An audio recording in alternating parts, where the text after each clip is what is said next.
I got advice from my brother, and I just wanted to pick his brain on like the insurance industry in general. And he said, I'm not super familiar with it, but I think you should try it and you should fail. You should fail as fast as you possibly can. There were days where I didn't even see my kids. When did you start recruiting and building a business? Never wanted to recruit, ever. But I did love what I did. So I posted it because I wanted people to know, because people were like, wow, she left real estate. Why would you leave real estate? We're both very strict on who we bring on. Yes. And who we work with. How do you hold your agents accountable and make them that intentional and that methodical with their schedules? The first thing I do is I try to scare them off. And I'm not spending time away from my family to see you dip your toe in the water. Like, what do you actually look for? They have to have that thing to conquer. And I think a lot of people, they're not working because they don't have true direction and something to overcome. What are some of the biggest mistakes you've made while building your business? Caring more than people care themselves.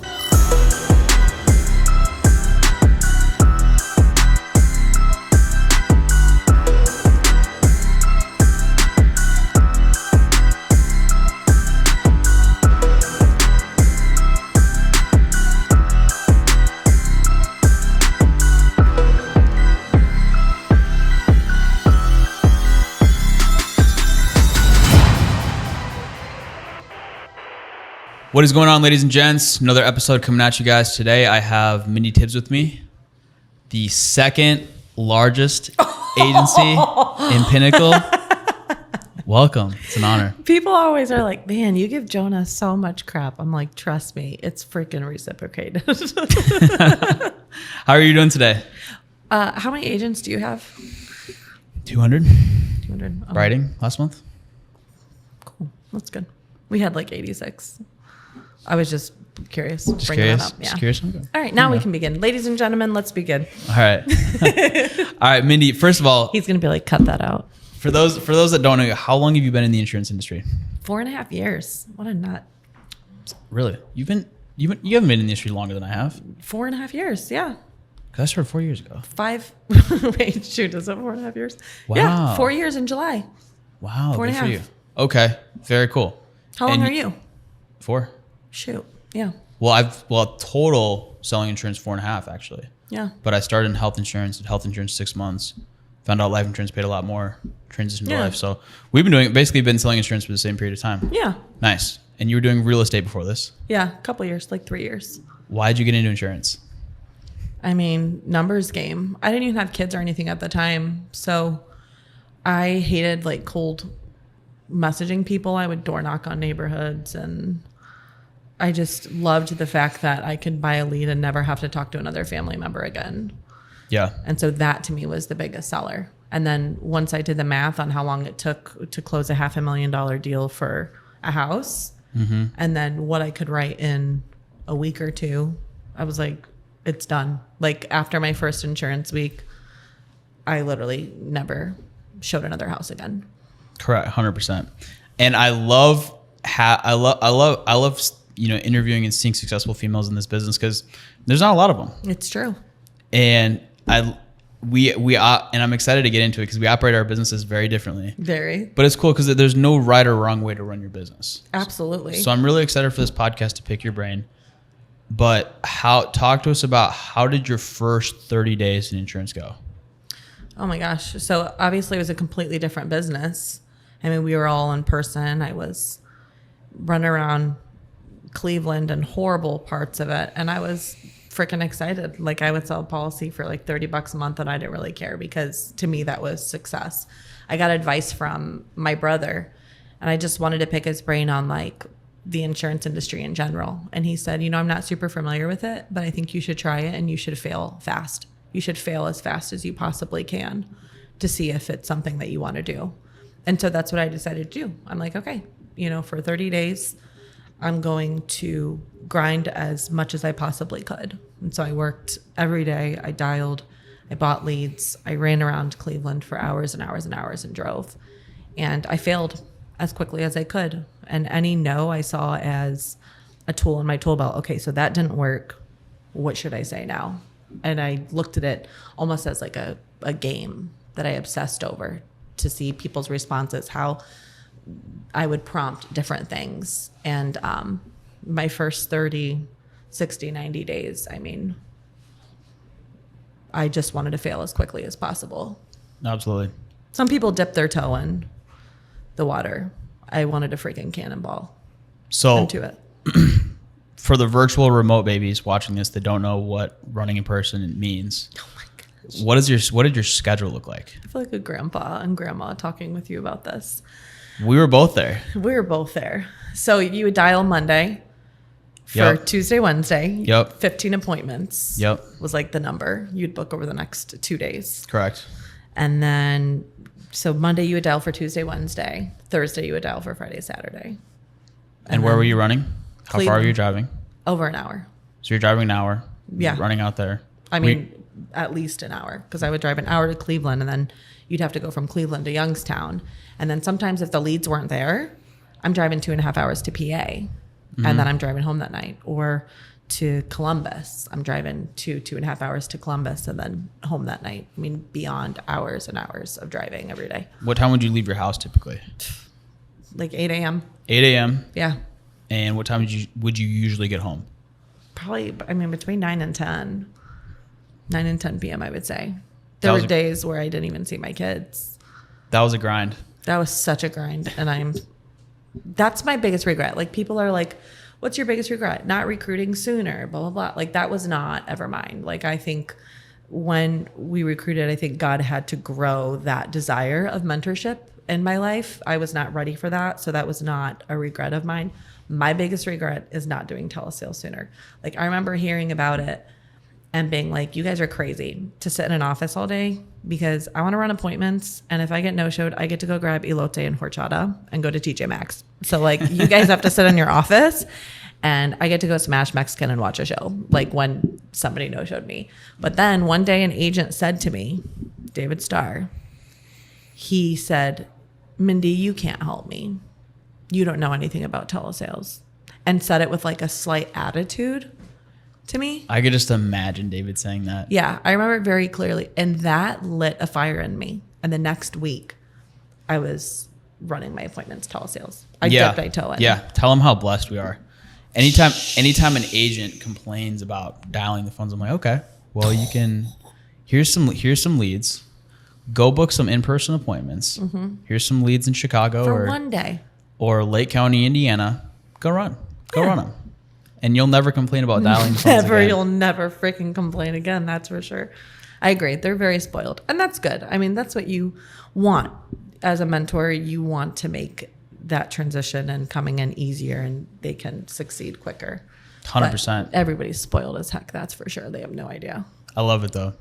When did you start recruiting and building a business? I never wanted to recruit ever, but I did love what I did. So I posted it because I wanted people to know, because people were like, wow, she left real estate. Why would you leave real estate? So I posted so people could see I left real estate and I'm having success. That's the only reason I posted it. Mm-hmm. I didn't recruit for, at least a year and a half. And then I started getting DMs and I would ignore them, or I would tell them why it's not a fit for them. And then finally this girl kept bugging me. And I'm like, oh, fine. And she told me, I'm ready. I'm licensed. I'm good. The week that my first son was born. And I'm like, this is why I didn't want to recruit or mentor. And she was hungry, ended up being 30, 40K producer a month. And then as soon as I did that, I'm like, there is a type of fulfillment unlocked when you see other people's success and not your own. And after that first agent, I was hooked. And then from then I started posting intentionally, very, very intentionally on my stories. And that's where the core of our team has come. Like when people are like, oh, I don't want to recruit, blah, blah, blah. Just literally post. The core of I could tell you so many top producers that are on the team that are from just posting on my stories. So at least a year and a half, I didn't want to. And then God grew it. And then I feel like God knew like it had to be a gradual growth, because I would have never in a million dreams said that I wanted what our team is today. And now that we have our team today, I could never imagine just being a solo agent. Wow, that's great. And you're a phenomenal leader. It's funny how similar our paths are where, we both, came in here, started roughly the same time, came in, didn't really recruit at first year and a half, 2 years, just ran business and then started building. But did you ever plan on recruiting? You just thought about like yourself and writing at a high clip. Yeah. I mean, I came into this, I just wanted to be a top producer. Same.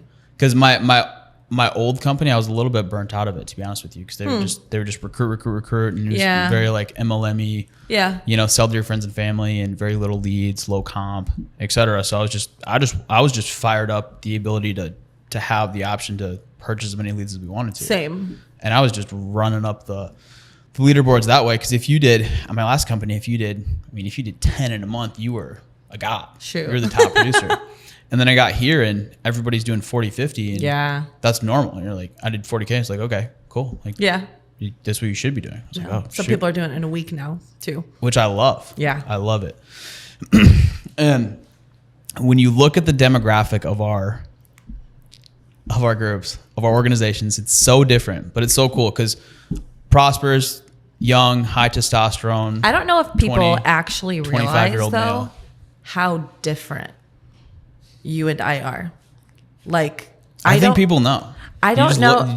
Anybody that knows us. Like, you live in the city. I live on 3 acres and I'm mad that I can see my neighbor. You were up at 6 a.m. working out. I was texting you that I wanted Nutella delivered to your office at 6 a.m. Like, you gravitate toward the dudes. I gravitate toward the women and family people. But that's what's so dope is like, you guys are freaking killing it. I was in your office today. I told Claudia, I was like, these producers are freaking good. Like, I was listening to your guys run. I'm like, they are so good. And that's what's so cool. We can teach the same thing. It's not. Welcome to the full-time Savage office. Yeah, seriously. This industry is not a respecter of persons. So anybody who comes in and they say they can't succeed because of X, whether you think you can or you can't, you're right. But how opposite we are is so funny. I don't think you can get any more polar opposite. Yeah. And your group is moms that, work less hours, but, have families, prioritize work-life balance, but you guys are still successful and you guys kill it. So one thing that I really admire about you guys is how methodical and how intentional you guys are with your schedules. Extremely calculated. And when you guys are working, you're working. Yes. You're working. So how do you hold your agents accountable and make them that intentional and that methodical with their schedules? I was a full-time agent my first year and a half, 2 years. I mean, I did the grind. We just talked about what the schedule looked like, Monday through Saturday, scheduling the appointments. And then I had my first son, and that changed everything for me. I thought, okay, I want to still be a top producer and dominate the boards, but I want to figure out how to still be able personally to be present with my baby. Yes. Before, if you don't have any kids, like, why not? Like, why not grind that out, figure out everything, fail quickly? So that's when I started obsessing over show ratio, quality appointments, the psychology of the sale. How can I write his numbers like in half the amount of time? And then slowly our team started to grow. I say moms, obviously we're known for moms, but I have some really good women, obviously, within our team, and obviously good dudes too that are excellent leaders. I'm not just like, trust me, I'm not a feminist. I have a husband and I have 2 boys. Everyone will ask that. Are you? No, I'm not, I promise. But from posting like my stuff with my kids, people are like, okay, I want to be able to do that too. So the first thing when somebody's coming in, I have to know that like there's no plan B. Like, I'm not hiring people and working with people when this is my plan A, and I'm not spending time away from my family to see you dip your toe in the water, to see if you think this is not, you have to be careful about that with like girls, because they do like a lot of MLMs and things where they can sell from their couch and blah, blah, blah. And so they're looking for like a lazy way out. So the first thing I do is I try to scare them off. So I'm going to tell them how hard the work is. I talk to them about buying leads, tell them about the rejection, the mental aspect of it. If they have kids, I will not hire you unless you have childcare. period. It does not ever work for you to have a kid working on your lap. So I set very, very clear guidelines and parameters. And that's before we even have the conversation. What if you're running a Zoom with your child? And if the client tells you they need to think about it, they tell you no, listen, John, not only are you telling me no, I want you to tell this no. You're telling Jennifer no. Yeah. The sale would have been gone long before that if I had my baby in my lap. My toddler would have tore up that room. I can tell you that. No, like super clear guidelines. So like our big thing is obviously quality over quantity. Yep. So yes, it annoyed people when I personally told them we'll get to 1 million and it's okay if it takes a little bit longer than everybody else. But I want quality over quantity. And now that we've done quality over quantity, we're obviously producing quantity of quality. So build it right, not build it fast. That's right. 100%. So everyone's like, break things, move fast, blah, blah. That's not me. I like to do things just a little bit more, I should say a lot more calculated. So number one, you're coming in, the guidelines are extremely clear. I'm not desperate to hire anybody. They need to have childcare. Number two, what's your availability to dedicate toward insurance is what we talk about. What hours of the day? Like, again, this is literally, I'm not on a phone call with them. We're messaging on Instagram or we're texting. Like, I'm not even getting on a phone call before I say, what days, what hours do you have to dedicate toward this business? Well, I have Monday and Friday. And I can do, 8 to 9, and then one day it's not going to work. Yeah. Well, let me ask you this, because we're both very strict on who we bring on. Yes. And who we work with.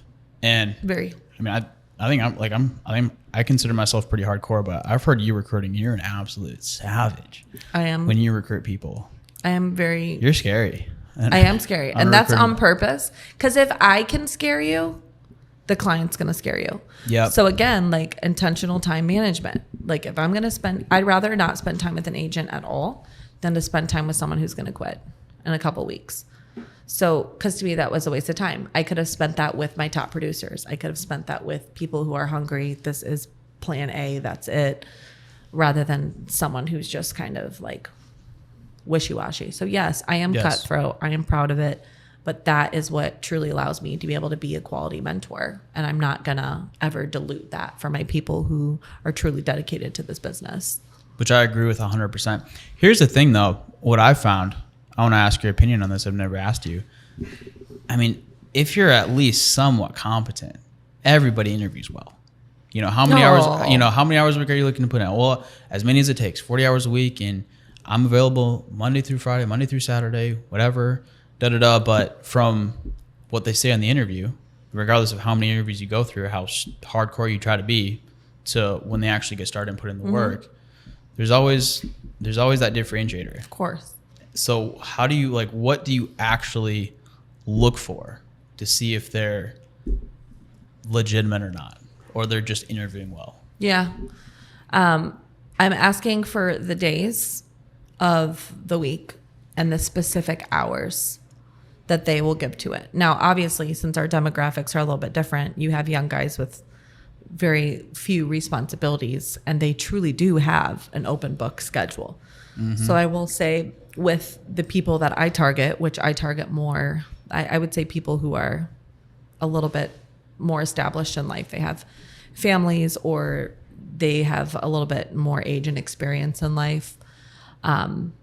They typically aren't going to give me I'll do whatever it takes, blah, blah. Now, do I have people that do that? Absolutely. But asking questions like, do you have any issue with spending $1,000 in leads? And if you don't make that money back, what are you going to do? And typically questions like that will scare people. Most people will be scared off by $1,000, honestly.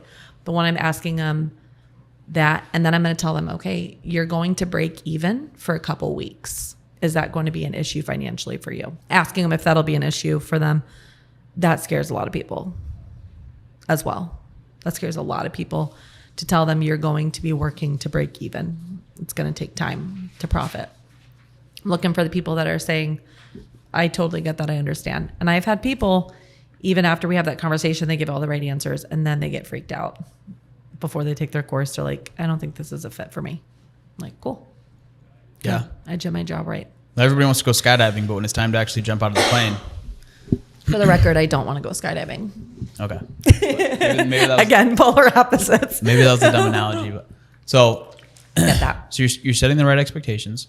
What are you doing when an agent gets licensed, they get their batch leads? What are you doing to allow them to hit the ground running and have success as quickly as possible? So scripts have been huge with our team. We designed a script portal. So I have them walk through all that, print out all their scripts. My goal, I don't talk to an agent. You get the course, you finish it. I'm not talking to you until you literally have your writing numbers on a spreadsheet with your logins and your passwords. Like, I'm not babysitting you. Like, I have my admins reach out and things like that. But once they say, I'm ready, perfect. I want you to print out your scripts. I want you to walk through the script portal and role play those scripts, get familiar with them, print them out, understand the words that you're saying to the client. And then I'm going to do a role play call with you as well. So I do a script call. I'm going over tying down appointments. You guys do a lot of one-call closes. We do a lot of setting appointments. So to me, I obsess over show ratio. So I'm going over tie downs, whatever dialing script that they're doing, we're going over that. It's about a 2-hour call. If I have a couple agents coming in, I'll do that with them at once, a couple of them at once. And then you're buying leads and you're starting. I don't think it's a secret, whether it's insurance sales or sales in general, that it's a very male-dominated industry. Yeah. And there's not a ton of females. So it's always really cool for me, and I genuinely love to see females killing it in the industry, but it's no secret females struggle a little bit more. Yeah. They're a little bit more emotional. Yep. They take things a little bit more personally. Yeah. A lot more. You know, they sometimes maybe don't have the same drive or, you know, ability to push through like guys do. Just different characters. So first question, I really want to dig into the psychology. Like, first question is, how do you manage the emotions in your group with that many females? So that, I will tell you, we have no drama. There's no... That's what I've seen, which is amazing. No, we don't have any drama. There's no gossiping, backbiting. Like, there's no like tea to find out about our group. Like, we are so big about like positive culture and energy. And I have told agents it's not a fit, and they're bringing in a downline of 13 to 15 plus agents because it's a cancer. And I mean, it's like anything, like you allow that to get into the group, you're going to lose more money than you're going to make. And it's going to affect your mental health as well. So going back to the emotions, I think, again, it goes back to those guidelines that you're setting from the beginning. Once we're texting back and forth, they say, that's fine. That doesn't scare me. I cold call for years, or I blah, blah, blah. That doesn't scare me. We do a phone call together, and I'm telling them, this is going to kick your butt. Like, you're going to have a batch of 100 leads. 75 are going to say F you. You're going to book 10. 5 are going to no-show you. And you might sell 1. So I'm giving like crazy expectations so that, first of all, anything that they do more, they're like, okay, yeah, like that's right. Like, I did more. But secondly, they are mentally prepared. I'm going to tell them there's going to be days where you have to pay for childcare. You're not going to make any money. There's going to be weeks where you spent time away from your kids and you broke even, but you show up. I think what removes emotions, and this has been a total game changer for our team, total game changer, is the power of baby step goals. I think a lot of people intensely say, book 30 appointments a week. 30 appointments is a lot more intimidating than when, like, I had an agent who's been struggling mentally. And I text her yesterday. She said she wanted to set a certain amount of appointments. And she said, I want to set 9 appointments. And I said, why don't you set 7? So then she set 7, and she actually ended up setting 9 because mentally she felt accomplished by that baby step. My kid, when he's walking, I don't tell him to run to me. I tell him to take a step, and he ends up going that distance. Agents will end up hitting those goals. There is so much power in baby steps. So mentally, emotionally, I discuss and they ultimately decide what their daily goal is. So every single day needs to have a goal, whether it's you guys, a certain amount of conversations, a certain amount of closes. For us, today is a certain amount of appointments set. Tomorrow, it's a certain amount of appointments run. And everybody's looks different because they all have different schedules. And some agents can mentally handle more than others can. So we're adjusting that to fit their needs. So one agent, their goal might be 6. Today, you're going to dial and book 6 appointments for tomorrow. And when you're done doing that, you're going to do XYZ or go home or go with your kid, blah, blah, blah. The baby goals go so much further than just handing somebody a stack of leads and telling them book 30 appointments for the week. Rather than, no, don't look at the number 30. Look at the number 6. Look at the number 7. Anybody can do 7. Not everybody can do 30, but anybody can do 7. Got it. So focusing on small goals removes a lot of emotion. Got it. So baby steps, and then just under promising, over delivering. That's it. One thing that we've been hammering really hard on, and we've gotten a lot better at, and I want to ask your opinion on this because you guys do this really, really good as well. You guys do a really good job of this. Is just quality time and quality work. Mm-hmm. Where most people claiming oh, I work 12 hours. I'm like, okay, well, how much of that time did you actually spend working? Because I promise you, if you worked an intentional 6-7 hours intentionally, you can probably get more done than in the 12 hours you claimed you were working. Yeah, for sure. They're busy. They're not working. So what are you doing to really hold people accountable and just have them perform optimally and efficiently with their time? 2 things. Holly gave an example at the summit that was so good. She said, how many of you have ever been to a basketball game? Everyone's like, duh. Yep. How many of you have ever been to a basketball game and there wasn't a hoop? And I was like, that is freaking mind-blowing. Agents need a daily goal. When they have a daily goal, especially guys, they have to have that thing to conquer. And I think a lot of people are more so busy. They're not working because they don't have true direction and something to overcome, a challenge that they need to meet, rather than make a certain amount of sales or whatever. If you will give somebody a specific challenge tailored to them, they will feel so much more empowered and I would say ready to accomplish that goal. But now, is that always going to happen? No, it's not always going to happen. People are going to struggle mentally. I would rather have an agent show up 4 days that's concentrated than someone showing up 7 just busy. And oftentimes the one showing up 4 days is going to outproduce the 7. At the end of the day, you just have to simply be intentional. Intentionality is everything. Everything. Have a goal for yourself. Have a basketball net to shoot for. Every single day needs to have a number by it. Yeah. And also, just talking about, because the majority of your team is females, and observing, females versus males. So females have they got a lot of skill sets that guys don't have. They do.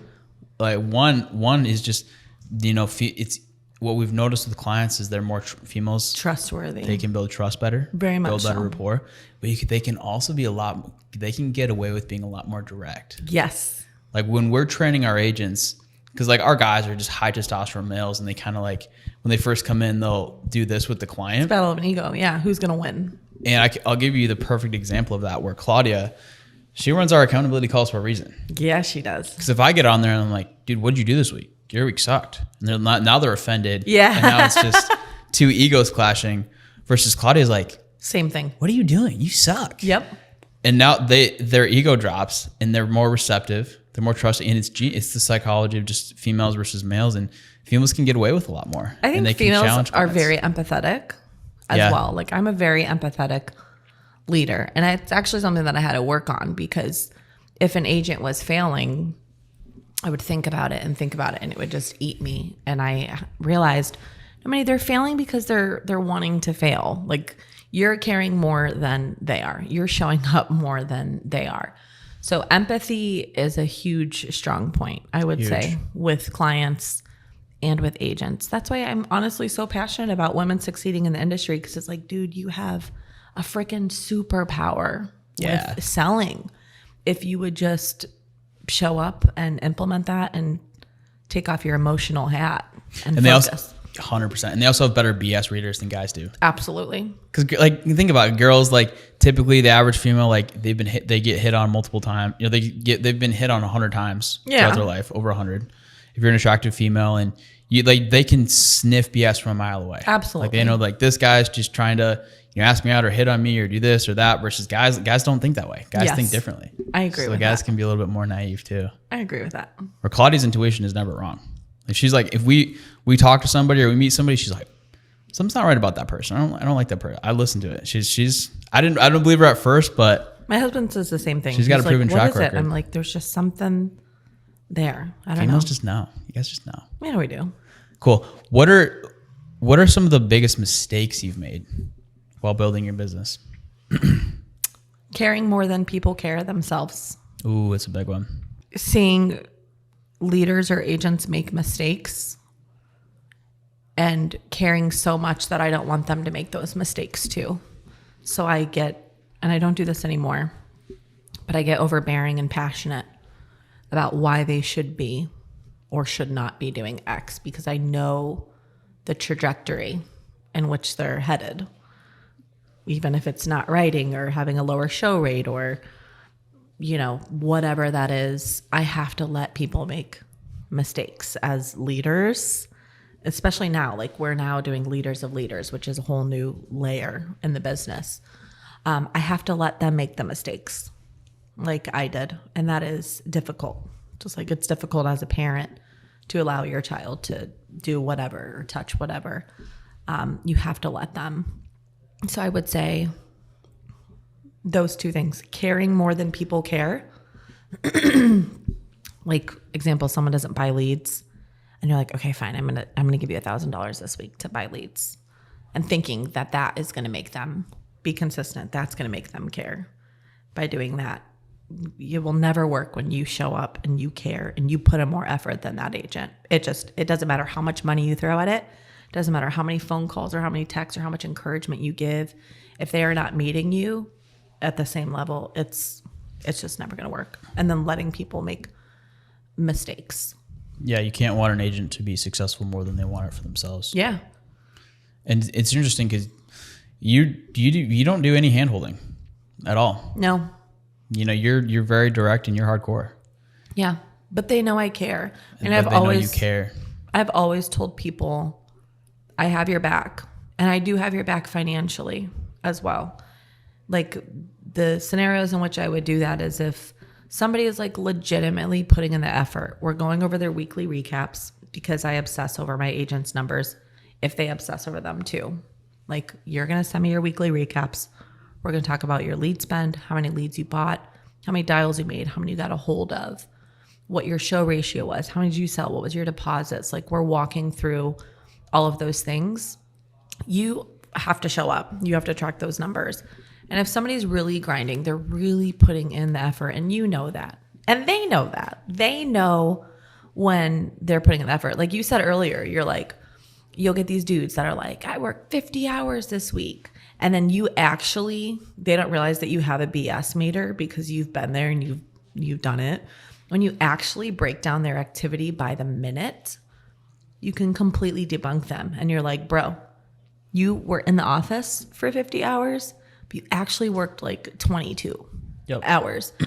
They're like completely mind blown. So if somebody's actually putting in the work, the effort, I have their back. I do those personal touches.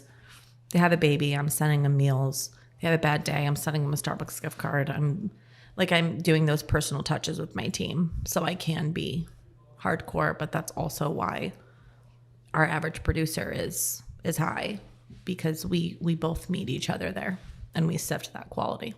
Yeah, that's huge. And that's, you know, it's when you're working from home, it's a lot tougher. Where, you know, it's funny because you never done the laundry ever in the morning on a Monday morning before you join this business. But then, you know, you get in, you got to do the laundry, put the dishes away, and you find all these excuses to not work, and, you know, make sure you're ready, prepared. And then and then you go to, dialing gets put on the back burner.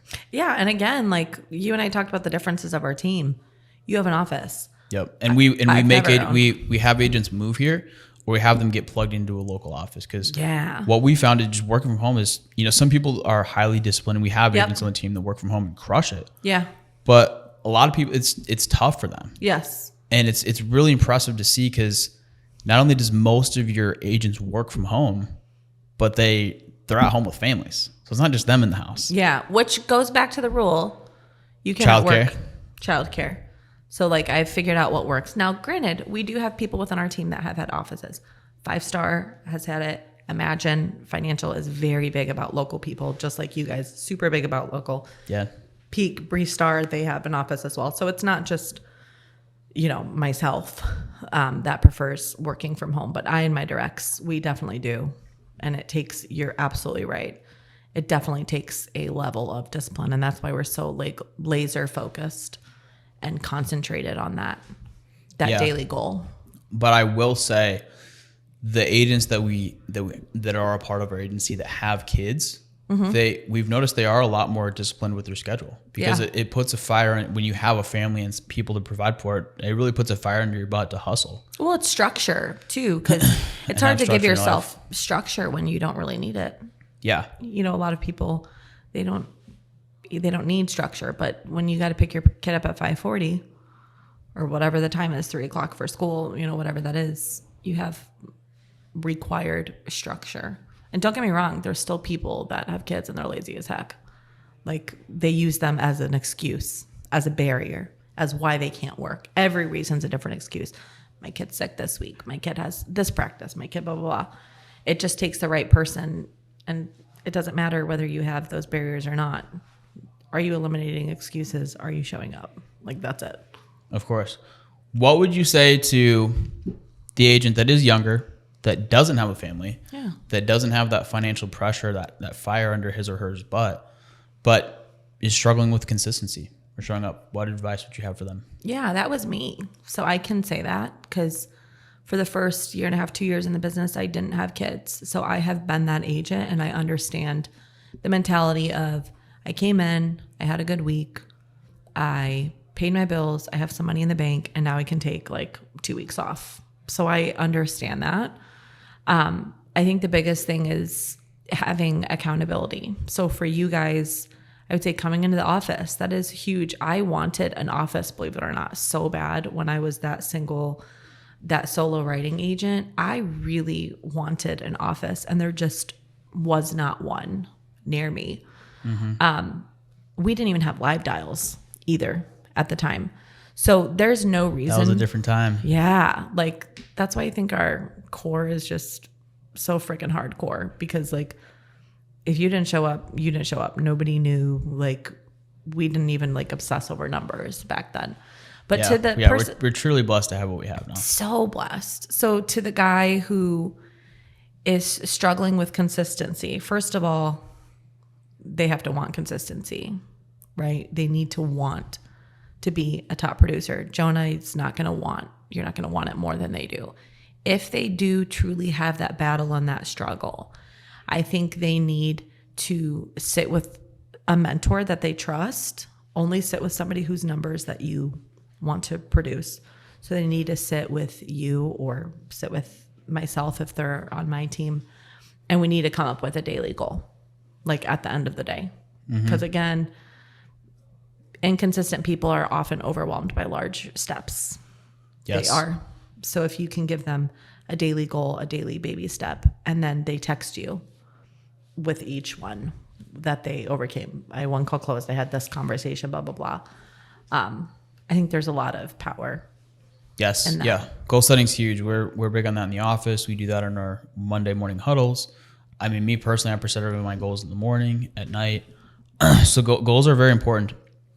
What about the agent that just struggles with self-confidence? Yeah. Believing in themselves. What advice did you have for that person?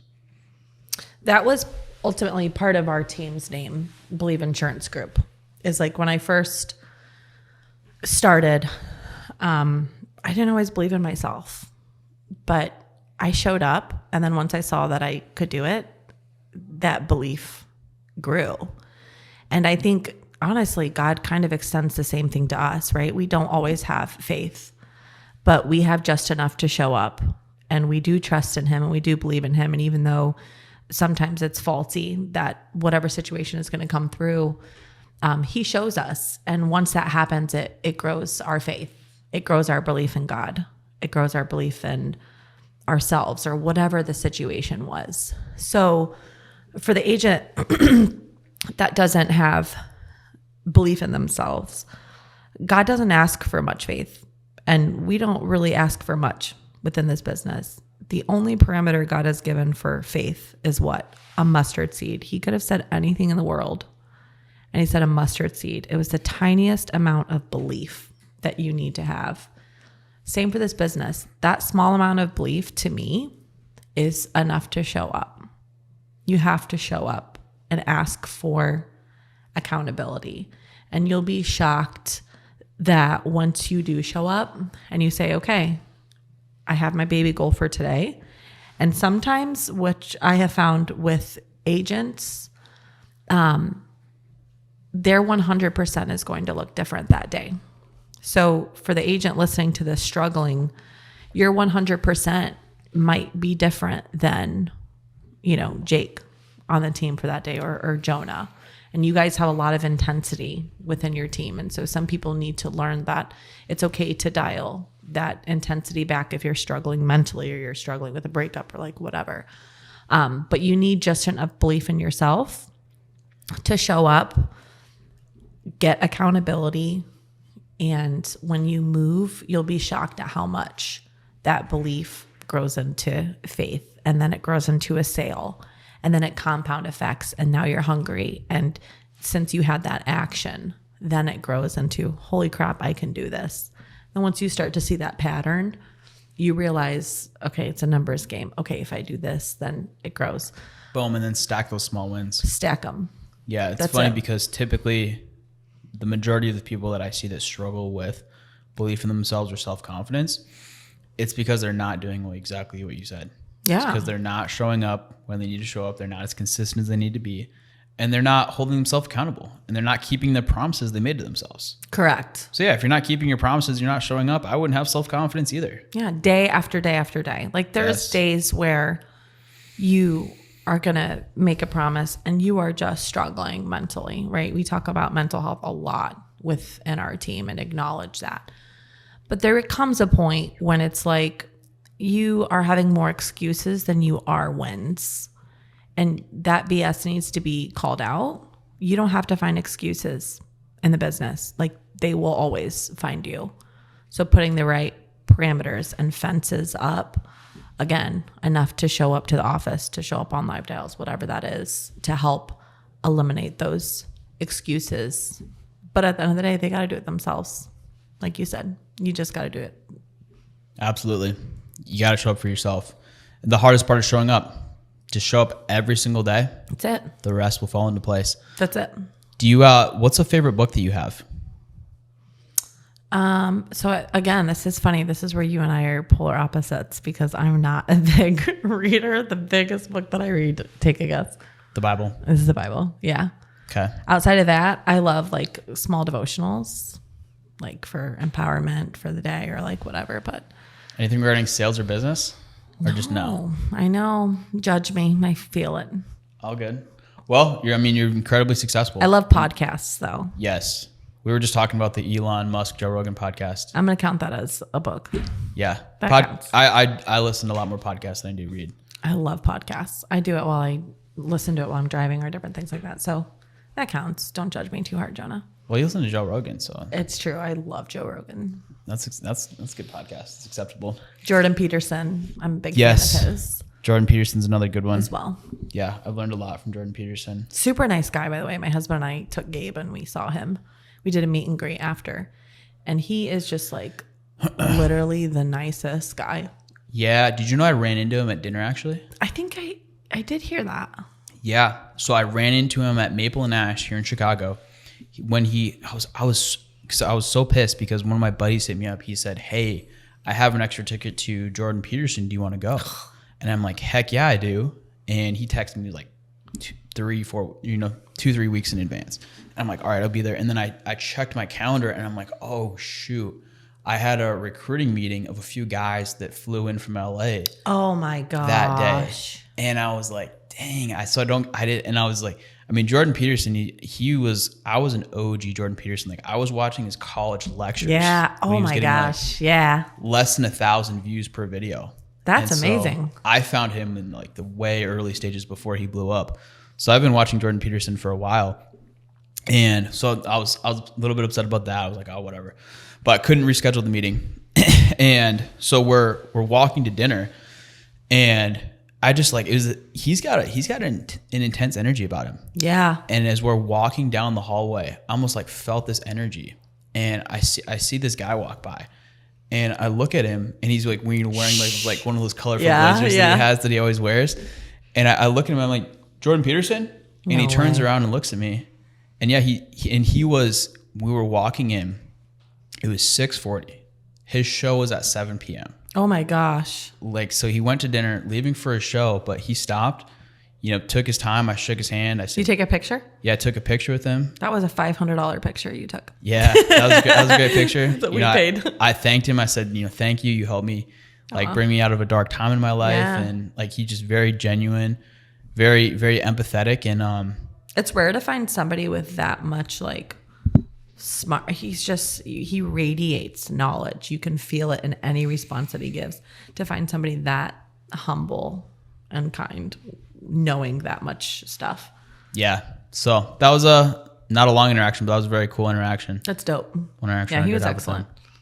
Well, in closing, any other value tidbits, anything else you would give for agents to apply to their business and develop and become more successful?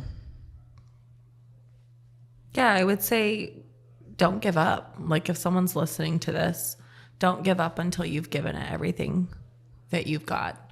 It's one thing to give it everything that you've got and decide that this isn't a fit for you. You don't prefer sales or you don't. But don't quit something when you didn't even try, when you didn't even give it your full potential. This is now a business from what you have molded and built within Prosper and what we've molded and built within Believe. We have a foolproof system. And so if you can just follow those guidelines and actually give it everything that you have, okay, you can bow out and decide this is not for me. But don't quit because it was too hard. And don't quit because you didn't give it everything that you have. Also, if like you're struggling mentally or you're struggling with the business, like show up for yourself and have that conversation with somebody that you trust and ask for accountability. How many people do you see quit that ask for accountability on the way out? Never happens. Never happens. They quit and they bow out. They start an island, they bow out and they go. So at least ask for accountability. Give it one last heavy shot. No, I'm not going to say one last. Give it until you're succeeding. And then at that point, once you've succeeded, you can decide if this business is for you or not. But don't quit because it's hard. It's so funny. I've seen at this in the past 4 years, I know you have too. I've seen hundreds of agents come in and kill it and be very successful. I've seen hundreds of agents not make it. Yeah. And not do good. But I have never seen one agent come in, try their best, and actually try their best and not become successful. Yeah. Never happened. Never seen it. And where when they plug in, they reach out for help, they're holding themselves accountable, they're hopping on all the trainings, they're hitting their dial goals, and they're doing everything they need to do and everything we tell them to do. And especially with the structure and everything we have here at Pinnacle. Yeah. I have no sympathy at this point.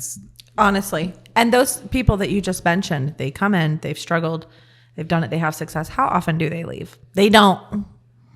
They stay because they know what an incredible business they have within their hands. It's mind-blowing to me that somebody would leave this business after succeeding.